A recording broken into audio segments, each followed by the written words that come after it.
சொல்ல வரோம்னா, நீங்கள் வாக்கு செலுத்துகிற அதிமுகவோ திமுகவோ உங்களுக்கு நடக்கிற அவலங்களை பத்தி பேசாது. அப்ப யார் பேசுவா? பேசக்கூடிய ஆளை நீங்க தேர்ந்தெடுக்கணும். யார் பேசுவா? வீர முத்தரையர்கள், தமிழர் தேசம் கட்சியினர் நாங்கள் பேசுவோம். 100 பேர் சட்டமன்ற உறுப்பினர்கள் இருந்தாலும் ஒரே ஒருத்தன் தமிழர் தேசம் கட்சியிலிருந்து போனானா அவன் இந்த மக்களுடைய கொள்கைக்காக, இந்த மக்களுடைய அவலங்களை குறித்து சட்டமன்றத்துல பேசுவான். அப்ப நீங்க யாரை தேர்ந்தெடுக்கணும்?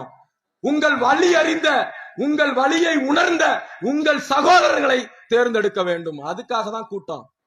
சும்மா எல்லாத்தையும் 1 மணி நேரம் பேசினா, ஒரு தம்பி ஏதோ கத்திட்டு கிடந்தான், தண்ணி குடிச்சானா என்ன இளவுன்னு தெரியல, ஏதோ கத்துனா அப்படின்னு கேட்டுட்டு போயிட்டீங்கன்னா மறுபடியும் இந்த சமுதாயம் இன்னும் 100 ஆண்டுகள் பின்னோக்கி தான் போகும். வன்னியர்களை பார்த்தால் இந்த அரசாங்கம் பயப்படுகிறது, பறையர்களை பார்த்தால் இந்த அரசாங்கம் பயப்படுகிறது, அகமுடையார்களை பார்த்தால் இந்த அரசாங்கம் பயப்படுகிறது, கள்ளர்களை பார்த்தால் இந்த அரசாங்கம் பயப்படுகிறது. ஆனா வளப்பயதானே அப்படின்னு நம்மளை பார்த்தா பயப்பட மாட்டேங்குது. நம்முடைய கோரிக்கைகளை பரிசீலனை செய்ய மாட்டேங்குது. வன்னியருடைய வாக்குகளை அறுவடை செய்வதற்காக 21 இடஒதுக்கீடு போராளிகளுக்கு மணிமண்டபத்தை அறிவித்தார்கள். இதே அரசு, இந்த திராவிட மாடல் அரசு.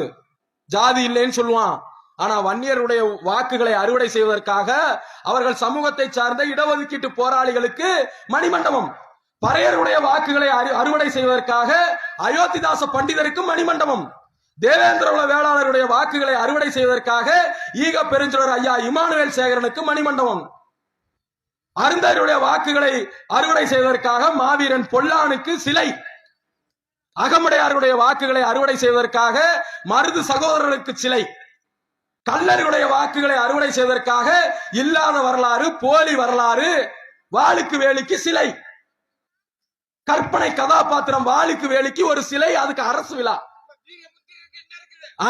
இப்பதான் நீங்க மேட்ருக்கு வர்றீங்க. வீர முத்தரையர்களுக்கு, முத்தரையருக்கு என்ன அறிவிச்சு இந்த அரசாங்கம்?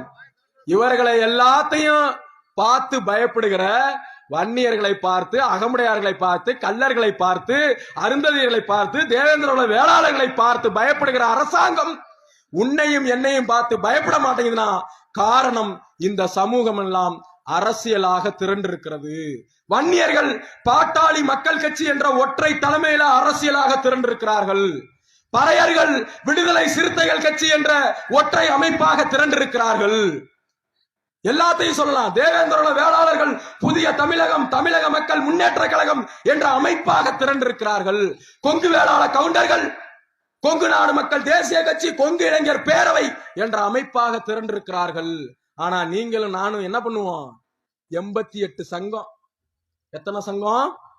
88 சங்கம் முத்தரையர்களுக்கு மட்டும். 88 சங்கமும் என்ன பேர் வச்சிருப்பான்? கல்வி அறக்கட்டளை, முத்தரையர் நல சங்கம். இவங்க எல்லாம் உண்மையிலே என்ன செய்யணும்னா, கல்விக்காக ஒரு அறக்கட்டளை துவங்கப்பட்டுச்சுன்னா என் அன்பிற்குரியவர்களே முத்தரையருடைய கல்வியை மட்டும் பார்க்கணும். இன்னைக்கு தமிழ்நாட்டில் 1,25,00,000 பேர் முத்தரையர்கள் இருக்கிறார்கள். ஆனால் இந்த 1,25,00,000 பேர்ல ஒருவர் கூட IAS இல்ல, கலெக்டர்களா ஒருத்தர் கூட இல்ல, ஒருத்தர்களா IPS ஒருவர் கூட இல்ல. இங்க இருக்காங்க பாருங்க SP, இந்த மாவட்டத்தினுடைய காவல் கண்காணிப்பாளர் யாரு? அவருக்கு பேர் SP, superintendent of police. IPS படிச்சாதான் வர முடியும். அந்த IPS அந்தஸ்துல இந்த சமூகத்தில இருந்து யாரும் இல்ல. மாவட்ட ஆட்சியர், கலெக்டர் அந்தஸ்துல இந்த சமூகத்தில இருந்து யாரும் இல்ல. ஆனா சமூக மக்களுடைய எண்ணிக்கை 1,25,00,000 பேர். அப்ப இந்த கல்வி அறக்கட்டளைகள் எதுல கவனம் செலுத்தணும்?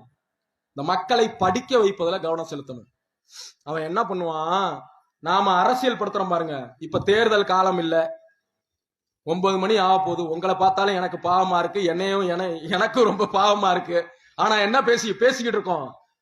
ஒரு வாய்ப்பு, அரசியல் விழிப்புணர்வை ஏற்படுத்த வேண்டிய வாய்ப்பு கிடைத்திருக்கு. இங்க அந்த வாய்ப்பை சரியாக பயன்படுத்த வேண்டும். இங்க அரசியல் கருத்துக்களை சொல்றோம். தேர்தல் காலம் இல்ல, நீங்க இப்படிலாம் இருக்கணும், இந்த சமூகம்லாம் இப்படி இருக்கு, இப்படிலாம் நீ முழிச்சு பொழைச்சுக்கோ அப்படின்னு சொல்றோம். ஆனா இதை செய்யாத இந்த 88 சங்கங்களும் தேர்தல் வரும்போது இந்த மக்களுடைய விடியல் பாதைக்கு நாம ஒரு பாதையை தேர்ந்தெடுப்போம். ஆனா இவன் நான் சுயேட்சையா நிக்கிறேன்பா. என்ன பண்ணுவான்?